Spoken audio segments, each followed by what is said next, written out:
بسم الله الرحمن الرحيم. السلام عليكم ورحمة الله وبركاته. كلن وعن داوديال ميل بجبتان سوى البوموقي دي سوغاري بكسو دوادا برامج قارة أو تدوات كان ينوغوها اللي دونا قرحي دوان كدعي مقالة مقدشة عاصمة الدلكة الصومالية أنيقا إيو أقاسمها واحدة شقادة شقالها دولة قبلات كهير شبيلة عاوة استوديوها والباهنتا جوبة شبيل نيوز مرتيوة waxaan caawa diri doonaa hadii ay baweyne uu ka raal noqdo tacsi tiiraayeen oo ku timid ummadda Soomaaliyeed meel walba ay joogaan ku soo dhaw agaasime xafiiska ama stuudiyaha Jubba Shabelle News ومعصنتهاي محمد ياسين مهدي محمد قلفة وحا سلاميا دمان أصحاب كهول قشا تيفيغا جوبا شابل نيوز runtii anigoo agaasimaha waaxda wasaaradda shaqada iyo arrimaha bulshada dowlad goboleedka Hirshabelle gaar ahaan heer gobol magaceyguna yahay Cabdullaahi Xambari Sheekh Axmed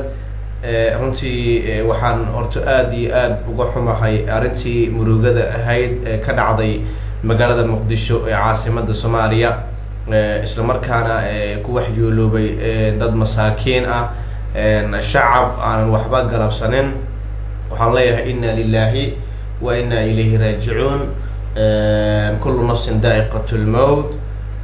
ilaahi ayadiisu ku leeyahay la yastaqiruna saa'atan wala yastaqdimuun waxaan tacsi tiiraaye leh u dirayaa ehladii iyo qaraabadii kaga geeriyootay qaraxii runtii laga naxay murugada abuuray isgooska Zoobe ka dhacay waxaan leeyahay dadkii ku dhintay ilaahay ha u naxariisto jannadana Allah ka waraabiyo dadkii ku dhaawacmayna Allah bogsiiyo runtii waa masiibo qaran ayaa ka dhacday isgooska Zoobe caawa waxaan direynaa tacsi tiiraanyo leh ehladii iyo qaraawadii dhammaan ummadda Soomaaliyeed meel walba ay joogaan waxaan leenahay inna lillahi wa inna ilayhi raaji'uun dhammaan inta qaraxaasi ku geeriyootay waxaan leenahay naxariis janno ee baynu siiyo inta ku dhaawacantana waxaan leenahay ilaahay caafimaad taam u siiyo waxaan aad iyo aad uga tiiraayonaa ama uga xunnahay qaraxii weynaa ee ka dhacay isgooska Zoobe aad ayaan uga xunnahay waxaa meeshaasi ku dhamaaday ganacsato waxaa ku dhamaaday aqoonyaano waxaa ku dhamaaday siyaasiyiin waxaa ku dhamaaday